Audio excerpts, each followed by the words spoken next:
life is life, and life is going to throw adversity at you every which way. Like, you just got to learn the skills to deal with it and to take the mess that was given to you when you were a kid and learn what you can take from it and how to be a better adult. Welcome to Good Enough with the Trauma Therapist, a podcast dedicated to empowering you to take control of your life, learning valuable strategies for healing and looking at mental health through a trauma-informed lens.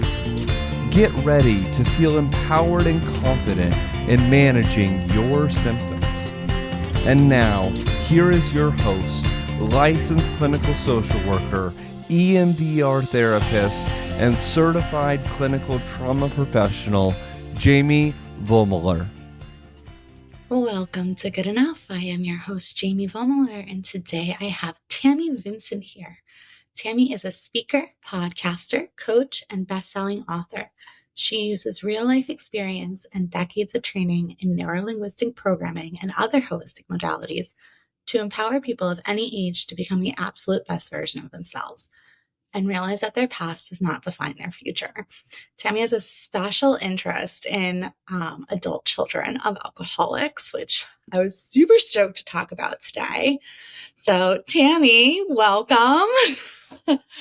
Thank you for having me, Jamie. So excited. Yeah, me too.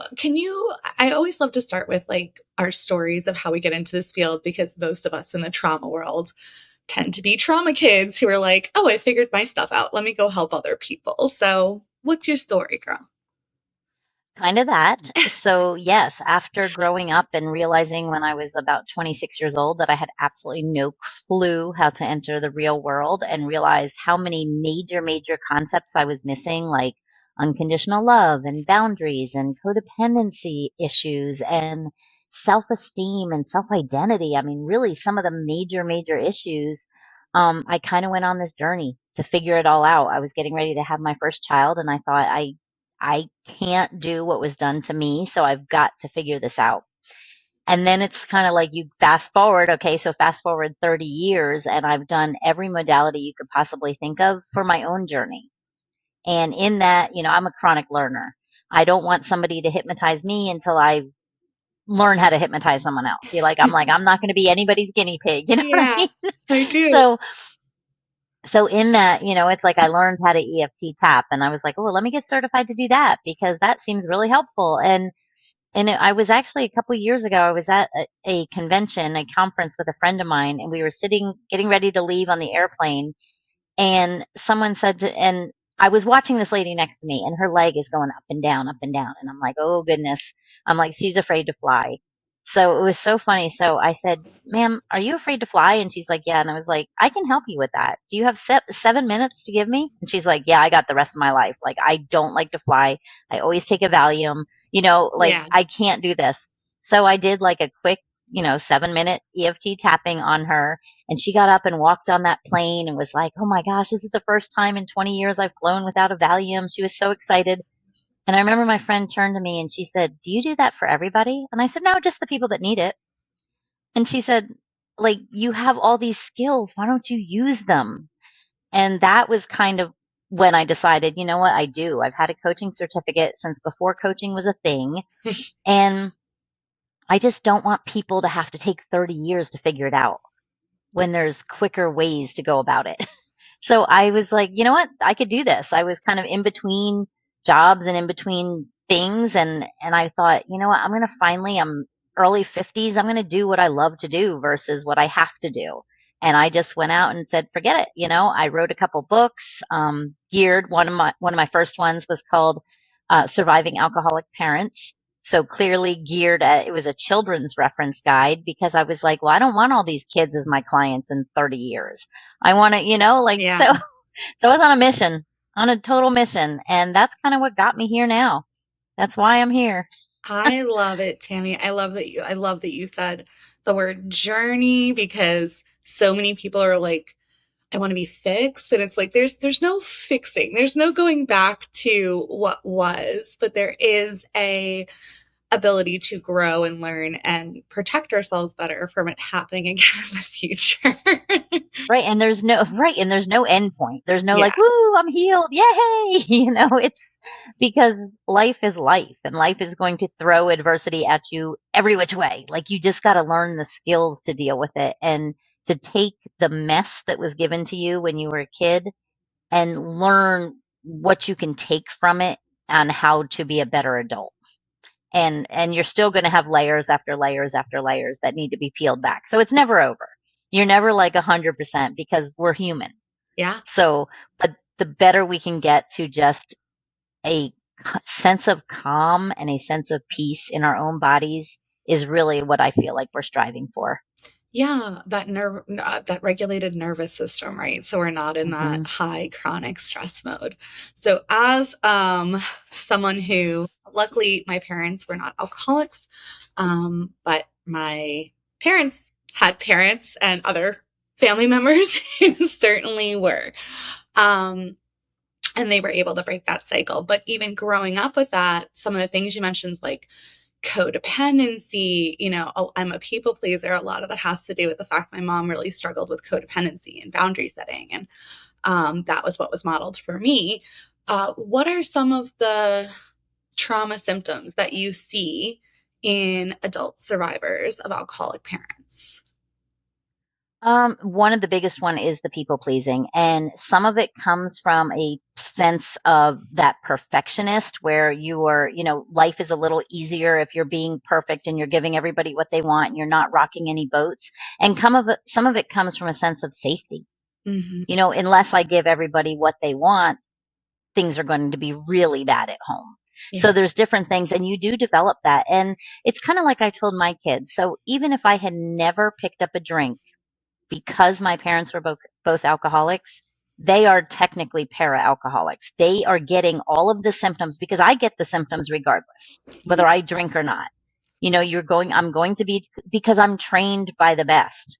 And they were the best. They were the best at being that dysfunctional family unit. Yeah. And that's what I learned, and that's what I didn't know. So I got it in a good time in that I realized so I could spread that awareness to my children, but there's still science behind it. There's still science that say if you grew up and if you went through chronic stress as a infant in the womb, you're absorbing all that cortisol. So you're born at a disadvantage. Yeah. Whether, it's science. And so it takes many generations, like you said, many generations to change it. Yeah. But one of the biggest things is just the people pleasing. And that is so chronic and so widespread. And the other one is just, I think, lack of communication skills. I Mm. think that's a big one Well, because we yeah, don't go ahead. we don't talk about things. When you're a child of an No. alcoholic, you don't talk about it. We just pretend that everything is fine and none of these problems exist. We keep it all to Hmm. ourselves. Yeah, you don't want to rock any boats. You don't want to make Yeah. anybody mad. You're just like, okay, it's just easier because confrontation, I mean, I kind of got to 18 years old and I was like, man, I spent my whole life confronting people about stuff or running or hiding. And I'm like, I just don't want to deal with confrontation anymore. So it was easier just to, yeah, whatever.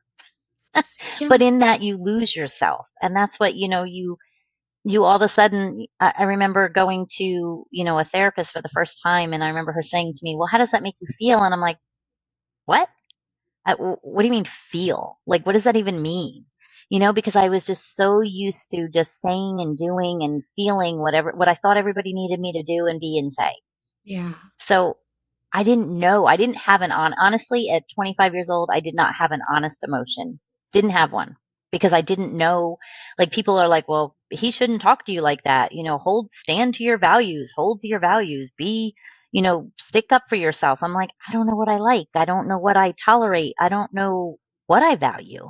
Yeah. That And there's lack a, of sense of self, that like ability to be a chameleon in whoever they need you to be. mm-hmm.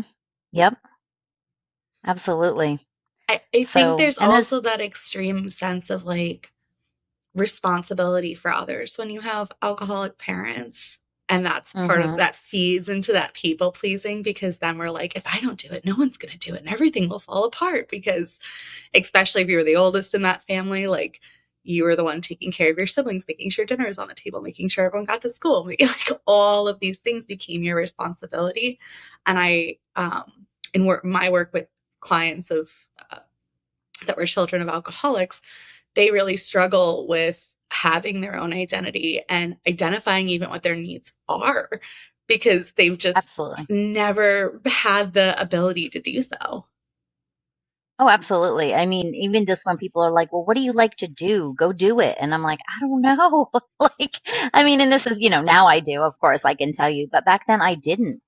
And yeah, it's like people are like, well, people come to me and they're like, "Well, Tammy, how do I know what my values are? Like, you're telling me to set boundaries, but where do I start?" And I'm like, well, the first thing is figuring out what your values are, what you stand for, and what you like. And because until you know that, what do you set a boundary around? So I always tell people, picture your favorite day, when you're the happiest. What are those people around you like? What traits and characteristics do they have? And then picture the bad times in your life. What are those people like? What characteristics do they have? Because then you're going to be able to start going, oh, okay, I like integrity. I like people that are honest. I like people that are good communicators. I like people that are happy. I like people that are outgoing. I don't like aggression, and I don't like manipulation, and I don't like lack of integrity. So you can finally figure it out. Then you can start setting boundaries, right? Yeah. Yeah, well, you can't set your boundaries when you don't know what they are. A statement Mhm. that my aunt actually sent to me like 2 weeks ago was, givers need to know what their limits are because takers don't have any. And I was like, ah, thanks for that Ooh, reminder. That hit hard. Because yeah, amen to that. Like, it's true though, that's profound. because people will just keep coming, right? And then we wind up in this state of like, we feel used and abused again. And it brings us back to our childhood where we're like, no matter what I do, it's never good enough. And I feel used and abused. But it's really because we're not saying no. We're not saying, like, this doesn't feel good for me. Um, Right. so EFT is amazing for neuroregulation. What are some other techniques that you use with your clients to kind of help them regulate a little better, know what their boundaries are, all of these, because there's so many things that go into recovery There's with so many. this. There really is so much. I am a firm believer in doing a lot of inner child work and going back to the roots and really just learning some self compassion. Because, like you said, at the end of the day, it all goes back to you don't feel good enough. And it's not because you don't feel good enough because you're doing something wrong right now. It's Mhm. because your little inner child that was not given anything that it needed was given the impression that they are not good enough. And that's the belief that they acquired.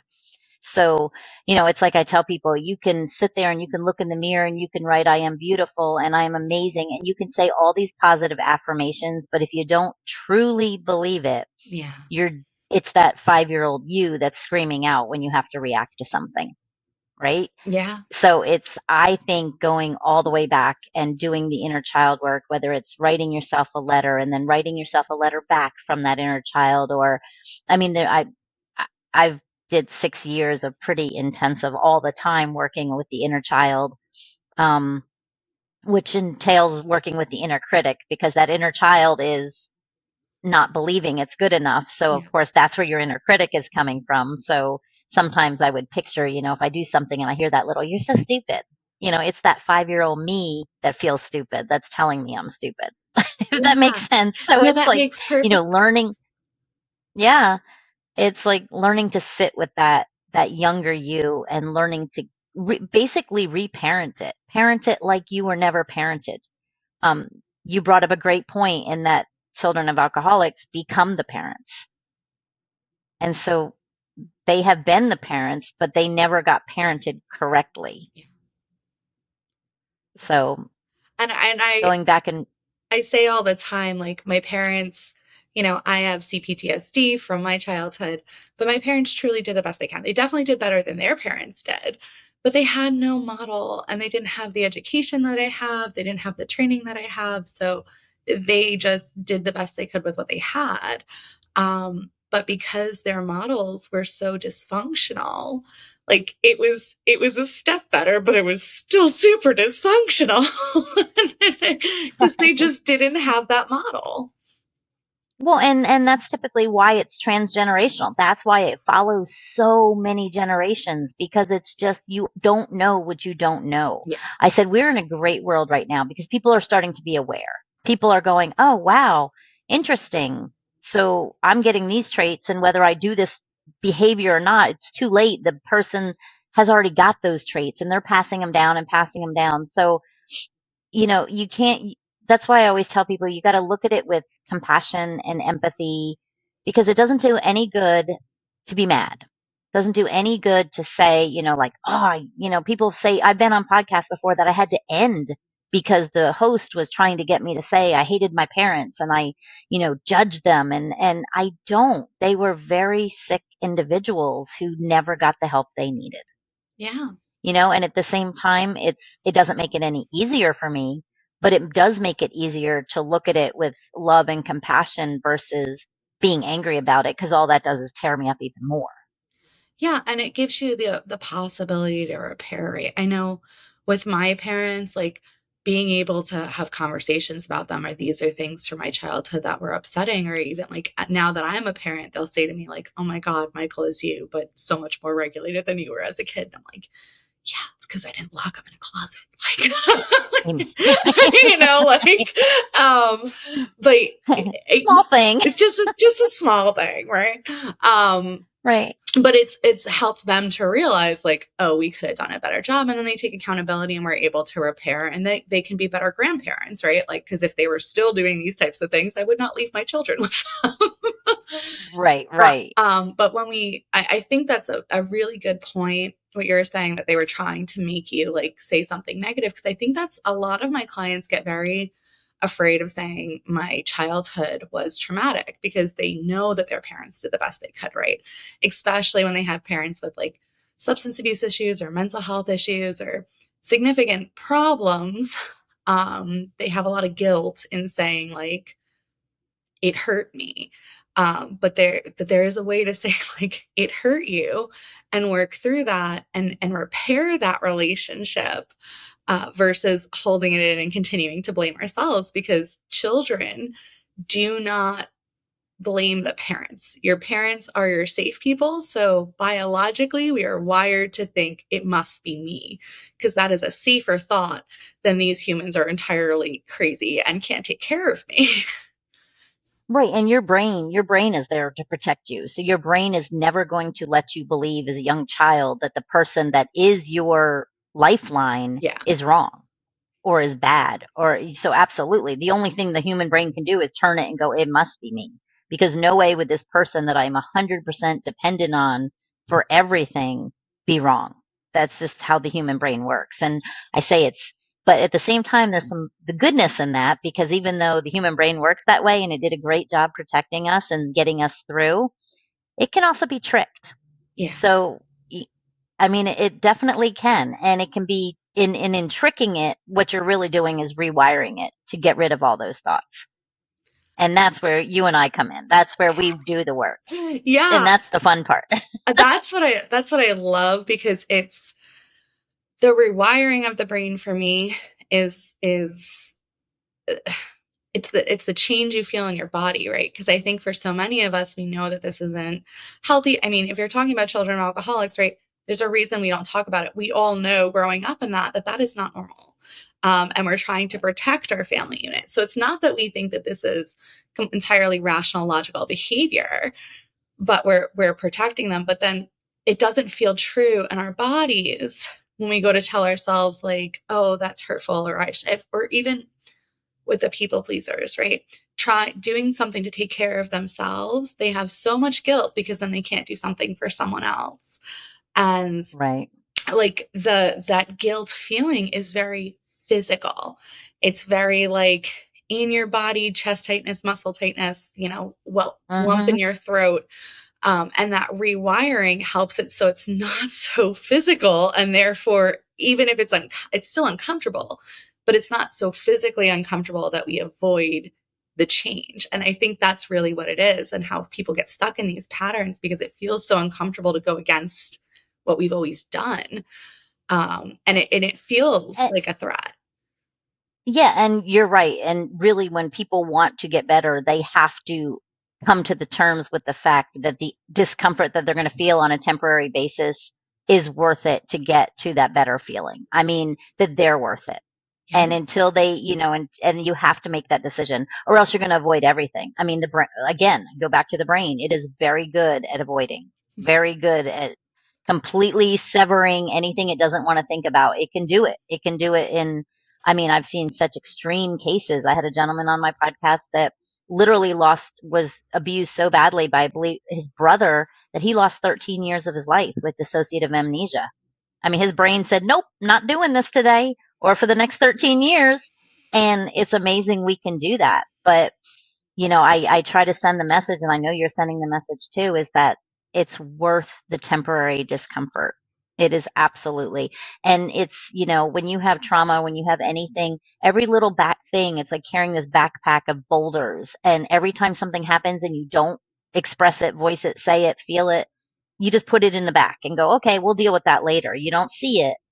But like you said, it's still doing an irreparable damage to your back and your thoughts and your posture and the way you carry yourself until you unpack it. Yeah. So it has to be unpacked. Yeah, that is so crucial, Tammy, like the facing it, because especially my clients who don't remember anything, they're like, I know it was bad. I know these things happen, but I don't remember any of it, and I don't want to. And I, from a my own experience, like, I can understand why you wouldn't want to face that, right? It's scary. You don't know how bad it is. It's like, why did my brain block all of this out? But a lot of the times in my sessions with clients, when we go back to those really distressing memories, they are super distressing, but then other, like, more positive connections come up for them, like how they were able to cope or who was able to help them. And it makes them feel so much more resilient than it does weak, right? Because it's like you're looking back at it and like, but I was able to overcome that, and I was 6 and I'm now like 34. So I can definitely handle it now if I could handle it at 6, right? Like, Right. And yes. And if you can go back and you can sit with it and kind of, again, when you do like the inner child work, and let's say you're sitting with your inner child and you're just like, okay, this sucks right now. But like you said, I did get over it. And it takes so much of the power away when you're now walking and going, it's nothing but a thing, and that's why I tell people, when you go back, you don't have to relive it. yeah, You just have to go back and name it and sit with it and claim it and kind of process it. But you don't have to go, I don't believe in, at least for me, my personal experience was, I don't have to go back and relive every ugly, nasty moment. I just have to go back and go, okay, this happened, whether this is called rape, this is called prostitution, whatever it is, yeah, this has a name, and this happened. It was a moment in time, and I'm stronger than that, and I survived. yeah. And now I'm a bigger person. Yeah, with a lot more resources. And I think that's Hmm. part of it too, is when we experience trauma in childhood and we don't have the resources because we are entirely dependent on these humans who are not capable of taking care of us. It feels so hopeless. But to be able to go back to that and say to that little girl, hey, none of this was your fault. And you did an amazing job at still, like, doing really good at school and keeping everything together and being a good little girl, even though all of this chaos was happening. And I'm proud of you. Like, it's Yeah. a very big shift that happens in our bodies when we start to value even the parts of ourselves that, you know, I say all the time, I have like this teenage part of me, and she is aggressive. That's probably the best story. She is aggressive. I mean, that's just how I was able to cope then. And there was a large part of my life, like especially in my early 20s, I really avoided that part of me, because I was like, no, this is the part that no one likes because she's aggressive, but it's needed because that part of me was the boundary setter, right? So she's needed. She just has to set her boundaries a little less harshly and a little more before we're at a breaking point. But she's Right. very much needed. But I think when we have these different parts of ourselves that, especially if they are parts that our close family was not appreciative, it's really easy to keep pushing that down and then like use that as like, oh, well, they were horrible to me because I was a bad kid. And it's like, no, well, why were you a bad kid? Like it didn't just occur in a Right. vacuum, girl. Like you were doing what you could to survive. And every part of us has a purpose. And that purpose is usually to protect us and keep us safe. Oh, Because, yeah. yeah, I continue, mean, Tammy. when Yeah, no, I was going to say that's exactly right. And when you go through, I mean, you go through this 12-step program, say, for instance, and you Yeah, get to that, make amends, and that's hard, and forgive, and to reach out to the people. But I looked at it at that point in my life. I was kind of like, whoa, wait a minute. I'm not going to call up these stores I stole from because I wasn't being fed and I was eating out of the packages at lunchtime. I'm not doing that. I did that to survive. And I'm totally okay. So like even with like the whole process of everything, so much of it is just giving yourself grace and knowing that you did what you had to do. yeah, And yes, sometimes we took it to the extreme. I mean, when I picked up that first drink, I didn't have to. I didn't have to continue drinking. I didn't have to be the biggest partier in high school, mhm, but I was doing it to numb stuff. And I could beat myself all day. I could beat myself up all day long for the rest of my life about the things I said and did and the friends I alienated and all that stuff. But that was a different time. Now you're here and they talk about the causes of anxiety. So much of anxiety is stressing about what happened, which you can do absolutely nothing about, and then worrying about what's coming up, which you can do something about. But it's like sit in the like I don't know. It's I don't know. I guess I'm saying a lot to say a little, but it was a very that forgiveness part. It was just I finally was just said, okay, I'm just gonna chalk up my first 19 years to the fact that I didn't know what I was doing. I wasn't in my right mind. I was out of my mind yeah. just trying to do what I thought was right. And it wasn't. And I know that now. But I'm not going to beat myself up for the next 50 years. No, and that's really, really important because first off, we're all human beings. So there's not a single human alive that has not made a mistake or did something that they later regret, right? But especially when we're children and we're making these mistakes as children, and the mistakes that you're making were modeled for you by your parents, right? So they Right. coped by drinking, so you coped by drinking. Like who else was teaching you how to cope, Tammy? So Right, exactly. can't really blame yourself there. And, the fact that it only lasted till 19 is honestly a blessing. That is huge that at 19 years old, you had enough mental capacity and awareness to be like, this isn't healthy for me. I'm going to go figure it out. Because for so many people, that continues the rest of their life. So, Exactly. Exactly. was there like a critical breaking point for you that had that like switch turn on? Um, there was a couple, but honestly, I think the biggest one, and it's not like I'm not going to say I didn't drink ever again or whatever, Yeah. but there was a moment in which I remember, well, one of them was I remember when I was older, I was about 30 actually. And I remember we had gone to a Christmas party. And I remember my son, he was about 6 at that time. And I remember him looking up at me one day that at the night of the Christmas party. And he said, Mommy, I don't like this you. Oh, And it was like, bam, that is the last time my young children will ever see me drink too much yeah. because it was like, Stab to the heart. whoa, like Yeah. it, whew, it was, yes, it was eye opening. And there was a couple of those aha moments. But it was all in that growing phase. I was still in that, it was 26 when I was getting ready to have my first son. And that's when I had like my total breakdown because I was reading that book, Love You Forever. You ever read that book? No.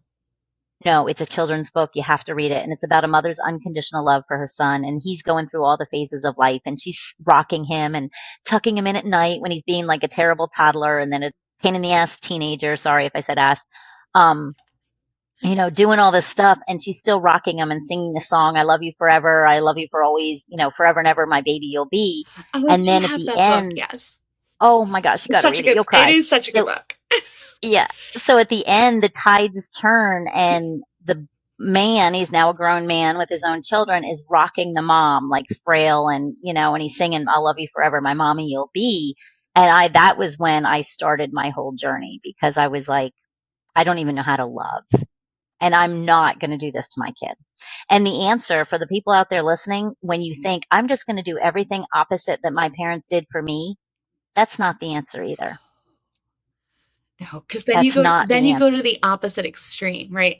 If you had parents who were extremely neglectful, then you become a helicopter mom. And then that causes Yep. anxiety in your kids because they don't feel that you trust Mm-hmm. them to make their own decisions. And that is a really valid point, Tammy.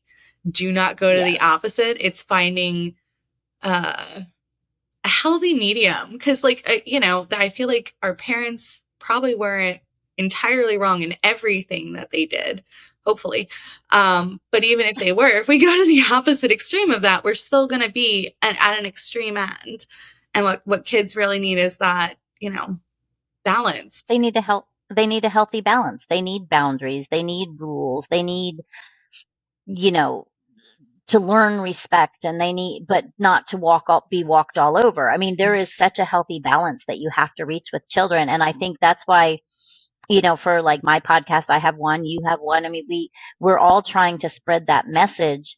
And it's awareness. And once you're aware, then reach out and find, whether it's a group or a coach or whatever it is, find out what that healthy balance is, because you don't know, and you won't be able to come up with it on your own because you don't know. You've never been modeled it. So you Yeah. have to have so it's like we talked about boundaries. I didn't have any boundaries. I didn't even know what boundaries were. And I mean, none. I didn't know a personal space was a thing. I didn't know, that, I Yeah. mean, people think that boundaries are just saying no, but there are, religious boundaries and sexual boundaries and a million different kinds of boundaries. Yeah. But it takes work and it takes practice to start setting them and giving them and respecting them and teaching them. And, it's like every little, there's like 1,000 different things. I think you said in the beginning, there's so many dynamics to growing up in a household like that you can't tackle it all in one. You can't. No. So, And I think at yeah. the end of it all too is like the support groups are really great, but like you were saying earlier, it's learning to love yourself, because until Hmm. we learn to love ourselves, like it's going to be really, really hard to have good modeling for our kids. One of the things that's Yes. been making me nervous as a mom now, I'm having a baby girl soon. And with my Oh, boys, congrats. thanks. With my boys, I'm pretty good. But with my girl, I'm like, I'm better than I used to be at making like the weight comments or comments about my appearance or things that I don't like speaking negatively about myself. But I think it's just so much more critical when you have a daughter to not say those, because that's what you're modeling for them. Like, we have to be a certain size and we have to look a certain way, and that's why I have all these anxieties. So I was like, oh girl, you need to work on yourself a little more before this baby arrives, because we model what it is, and we still, if we're not in that stage where we're able to set healthy boundaries with the people around us, right? Because so many of us that grew up in this, we maintain relationships with all these toxic humans, right? And then they're around our Right. children, and we need to really feel confident in setting boundaries with them so that we don't cause that replication of harm in our own kids. But if you're not doing your own work to even know what your boundaries are, like you said in the beginning, it's really, really Hmm. hard. And I think so many parents, when their kids start showing signs of anxiety or depression or issues, they're like, this kid needs help. And what I'm trying to get parents to understand is, if your kid is struggling with any of that, more than they need help, you need help, because the best thing for them is for you to learn to be regulated and comfort them and you don't want to send them to a therapist or coach and have that be the person that is raising them up. It can be helpful, but like really, it's so much more beneficial if you learn how to manage your own stuff so that when your kid is anxious, you can co-regulate and they feel safe with you. Because Right. otherwise, they're going to learn Exactly. to feel safe with other people, but that's not going to fix your relationship with them. No, and it's not. And if they're having to go somewhere else for the safety, then it's no different than it was when you were a kid. Yeah. You know, the only difference there is then you're sending them to someone else, where like my parents didn't even send me to anybody. You know what I mean? Like we didn't grow up, there was no sending, there was none of that. But yeah, that's literally the same thing. But it's just, yeah, start with good communication and just know. And once you know, like I said, awareness is the key. So once you're in a situation and you are aware of why you are the way you are, which not your fault. I always say I'm the byproduct of exactly what I should have been. Like Yeah. exactly what was meant to be dictated by my circumstances. That's exactly how it should have turned out. Like, you know what I mean? But had I had somebody that jumped in and changed those circumstances, so for parents, be that somebody that jumps in when they're still kids and changes those circumstances. Yeah. Even when they're teenagers, which is, I feel like, so much harder than when they're like littles, because littles are so much more forgiving than our teens are. But especially when they're teenagers, because you have a very short window before they are out your door and into the world. And if they are already on a path of destruction, you're going to have very little control over that once they turn 18. Yep. So I guess when people come to me, because they ask me a lot about their kids, and it's always about the kids, because that's what they're most afraid of doing. That people are most afraid of hurting their kids the way they were hurt. Yeah. That's really what they're, you know, and they're like, well, how does it start? And I'm like, it just starts with communication. Don't be their best friend, but know that you're there for them no matter what. No matter what. And don't always give them what they want. I mean, even my clients, I say, sometimes you're not going to like what I say, but it's what you need to hear. Yeah. And I wish someone had told me some of the tough love things. I wish someone had told me what I needed to hear instead of, again, instead of looking at me as this damaged child and giving me what I thought I needed to hear, because it didn't help me. No.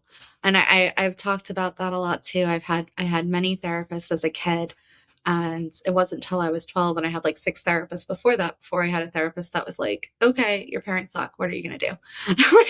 Take accountability, figure it out from here, girl, because having a pity party ain't helping you. And I was like, oh, okay. And that honestly felt so much more empowering as a kid, for someone to be like, yeah, okay, you don't have control over all these things, but how do you find your way out? How do you get out of this situation? Can you get a job? Mm-hmm. Can you focus on school? Can you do extracurricular activities so you're not at home as much? And I'm like, oh, okay, these are all choices that I have, and that's really helpful. And also, going back to what you said with the communication, when we say no, I think it's really helpful, at least for my kids, and it might be because my kids are younger, but I think we all appreciate an explanation. Even with my employees, I have adult employees that I have to tell no all the time. But people take a no better when you're explaining the why, right? So, Exactly. No, we can't do this right now. Why can't we do it? And, maybe what they can do so that they can earn that in the future or work towards that or whatever. Exactly. But it's just a solid no. It feels so invalidating, especially when our kids are frustrated and they're not good communicators, because they're not going to tell you why it's so important to them, especially if you're just saying no. If you say the why you can't do it, they might then say, well, this is really important to me because, and then maybe you guys can find a bridge. But if we just say no, like, I guess, I don't know if it's children of alcoholics or growing up Italian. I don't know which one it is, or maybe it's both. Combination, but kids are supposed to be seen and not heard. Like, that's how we were raised. Mm-hmm. So it was very much like, because I said so was always the answer that I got, which used to enrage me as a kid. I'm like, but that means that you're choosing to make me unhappy. And that's how it feels as a kid when your parent says, because I said so. It's like, but you're not saying that as a parent. I know I've even said that once or twice, and then I'm like, I'm guilty. Explain the why. But and I didn't even say it nasty. Like, my son would be like, well, why? And I'm like, because I said, like, why is there even a question? Like, it just is. Yeah. But I'm guilty of doing it. it helps them so much more Mhm. when you're like, oh, we can't do that today because we have all these things that we have to do, but maybe tomorrow we can fit that in, kiddo. And then Right. they were just respond better, because otherwise it just seems like you're just being adversarial because you want to.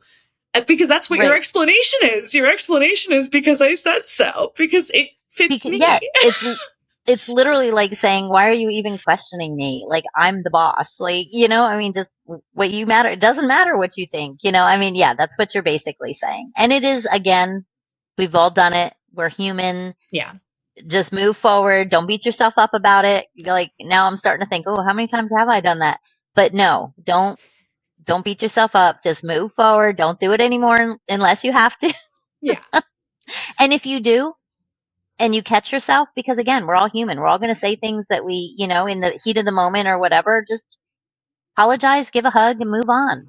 Oh my Your God. kids love you. As long if you have a relationship with your kids, they love you. So Yeah. just, I'm sorry, I'm human. I didn't mean that. I didn't mean to snap. I didn't mean to do this. Whatever. Shake. Let's be friends.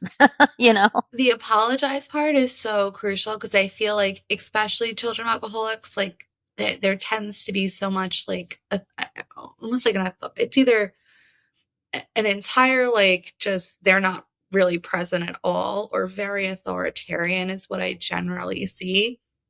I don't know your experience with that, Tammy, but As the far as the the parents, you mean? parents, yeah, Like my parents? yeah, Oh yeah, my parents were combination of both. My yeah, dad was they were two different spectrums of the toxicity, I guess you could say. So my dad was more of the just stay away and didn't really, like I said, I had no hard feelings with my father. He never did anything wrong. Like as far as he was never physical, but he was not emotionally there to do anything right. yeah, Like he wasn't there to protect me from my mom who was doing everything wrong. yeah, So she was the authoritarian, but at the same time, like zero respect in our house. Zero. yeah. I mean, And it's so crucial. none. And then they wonder why your kids don't respect you. And I've literally had parents say to me, like, no, they have to earn respect. And I'm like, but respect is a two-way street. So if you're not Hmm. being respectful of your kids' feelings and showing them that you care about what they want and how they feel and what they need, this is why this is why me and you have these core beliefs, Tammy, that we're not Right. good. Like, I Exactly. don't think any parent means to do that, but I do think it's really important to point out that when we don't apologize to our kids and admit our shortcomings, and we, you know, don't explain ourselves or validate how they're feeling, even if we're not going to change our minds. Like, I understand this is really upsetting for you, but my decision's still my decision for all those reasons, kiddo. And Yeah. if you need a hug, like, I'm here. And if you want to talk more about it, I'm here. But, the answer's not going to change. But there's a very big difference in the tone of that communication than, you know, Yep. F you, I don't give it. I mean, yes, exactly. Because, as parents, like I said, you want nothing more than, I mean, a good parent wants their child to do better than they ever did. They want them, that they want them to have more than, that's a good parent, but they also their one job is to bring them into this world to make them good people. Yeah. And that's not always just by giving them what they want. No, honestly, I feel like a lot of the times, it's not by giving them, especially this generation, like the screen time. Oh my God, it drives me nuts.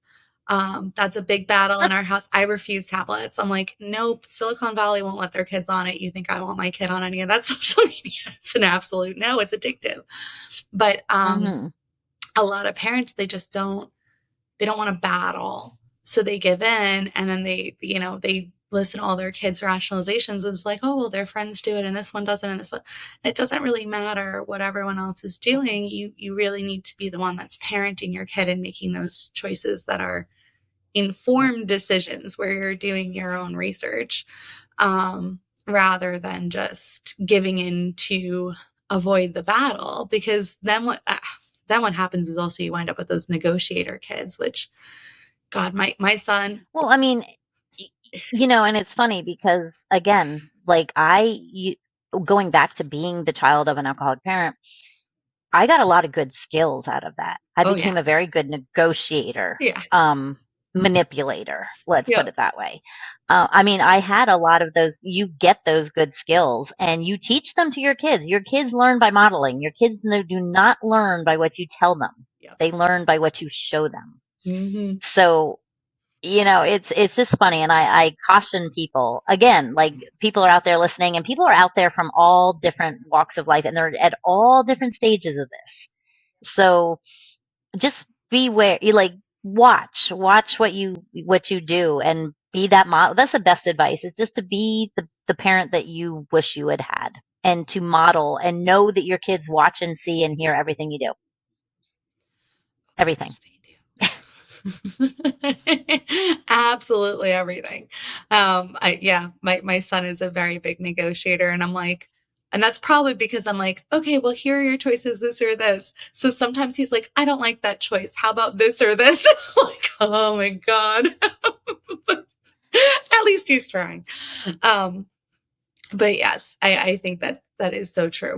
We model for our kids. So Mm-hmm. in your work with clients, Tammy, um, if you have a parent that's really struggling with setting boundaries with their kids or, communicating effectively, what are some of the things that you do to help them to build those skills? I always say start small, baby steps, because if you've not set any boundaries, they're going to be just as much of a shock to that person as they are to you. Mm-hmm. I mean, if kids grow up, you can't, it depends on what stage in their life you're getting them. If all of a sudden you have these teenagers and you've never set boundaries and you've never communicated, they come home from school and all of a sudden you're like, tell me about your day. Well, why did he say that? Why did he say that? You're going to get so much resistance. So start small. If they're younger, start with a small boundary. I was just working with a client now who didn't have very good boundaries with their daughter at all. And she was 9 years old and she was going to the bathroom and her daughter would stand there and stare at her while she was going to the bathroom. I'm like, that's a good boundary to start with, but use the boundaries to teach them to be better people. Like, so a boundary like is her being in the bathroom with her could be to teach about privacy Mm-hmm. and to teach about, your own body. And you have a boundary. You can say, don't look at me. Don't be in my personal space, and use it as a learning experience. Don't just be like, get out of the bathroom. I want my privacy.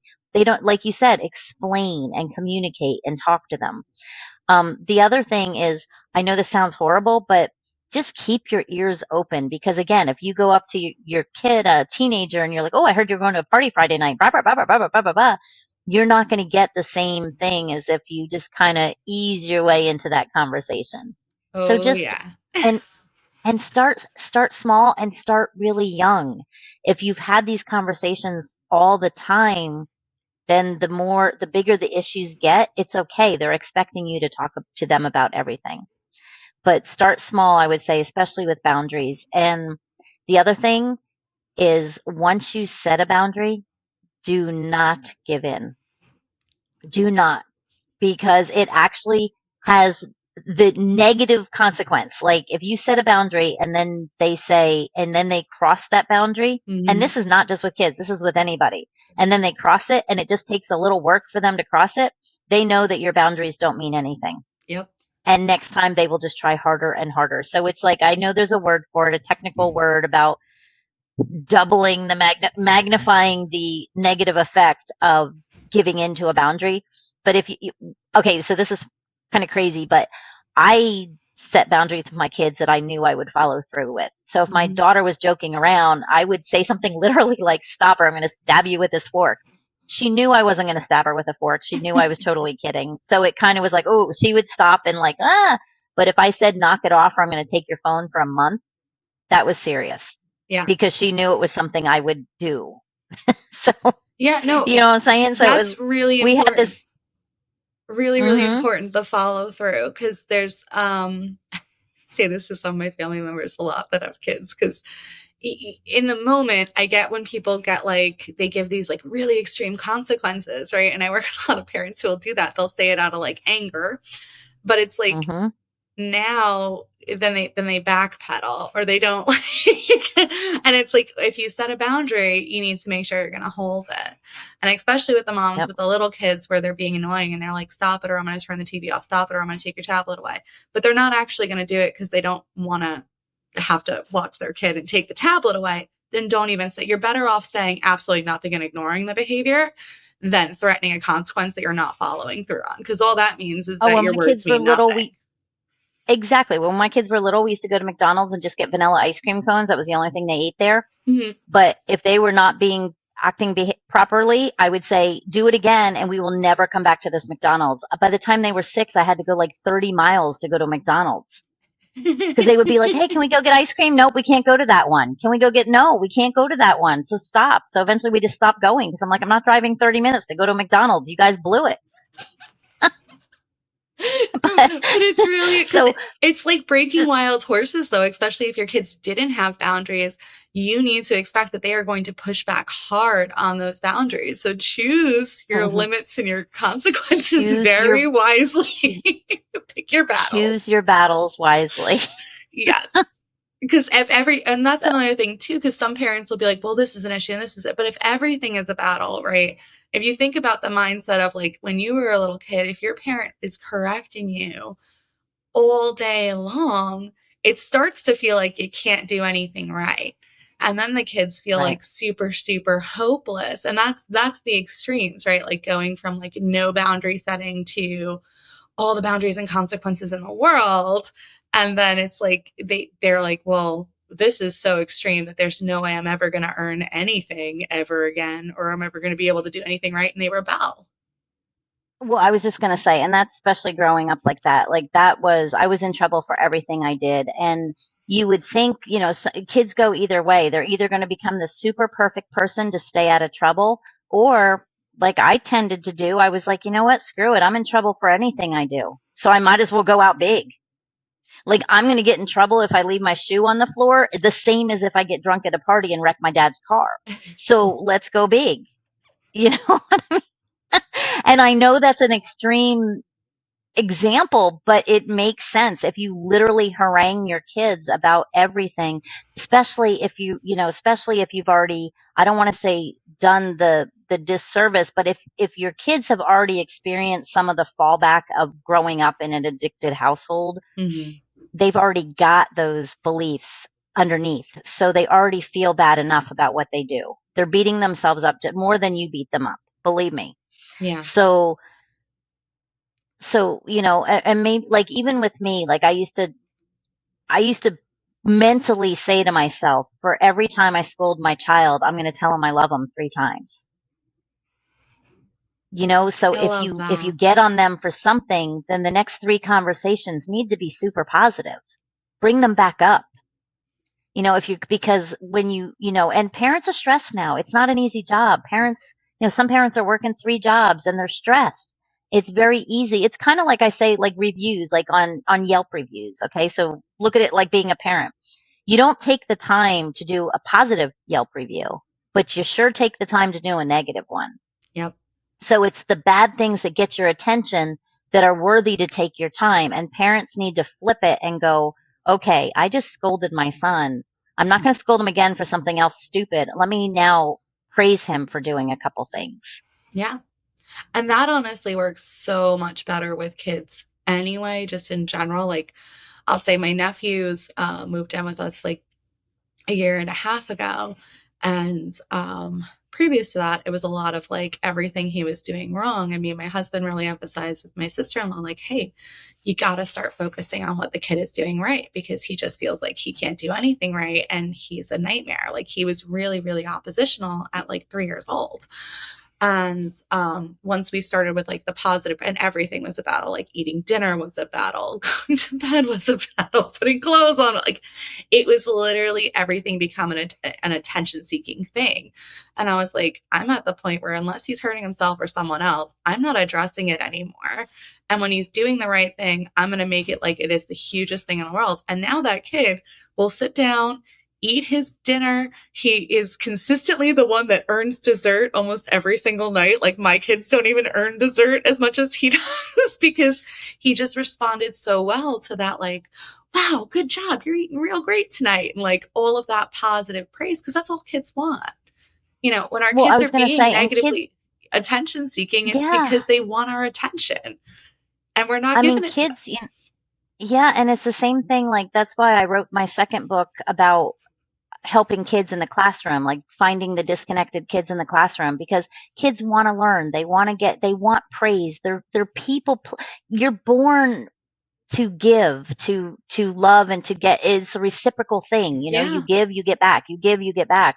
So when a kid like does something, happy or something, and they get beat down, or they don't get that validation, it's against everything God put in us. I truly believe that. So it's like, they want to give, they want to learn, they want to be that's why giving people go, you give your 4-year-old chores, kids like nothing better than to have a purpose, Yeah. They than like to to be feel like they're helpers. doing something. Mm-hmm. And there's nothing negative about that. Absolutely not. No, Nothing. especially in preparing for this baby, I'm like, who's going to help with what, guys? Like, I am preparing them to help me because if you don't give them responsibilities and stuff, then especially when there's a new child involved, then they feel pushed aside. If you involve Yep. them in your day to day, if instead of saying mommy has to cook dinner, right, like go sit down and leave me alone. Hey, can you get the eggs from the fridge for me? Can you get me a fork? Yep. Can you stir this up for me? And they respond so much better and it's bonding time, right? Then I had that's the just best missing. gig going. Yeah. I had the best gig going ever. I ran a home daycare, and my daughter was 3 and my son was 4.5. And I used to pay a dime for a pee pee diaper and a quarter for a poo poo diaper. And I never had to change diapers. That is a brilliant idea. They had a purpose, and my daughter was changing diapers at 3 years old. It was awesome.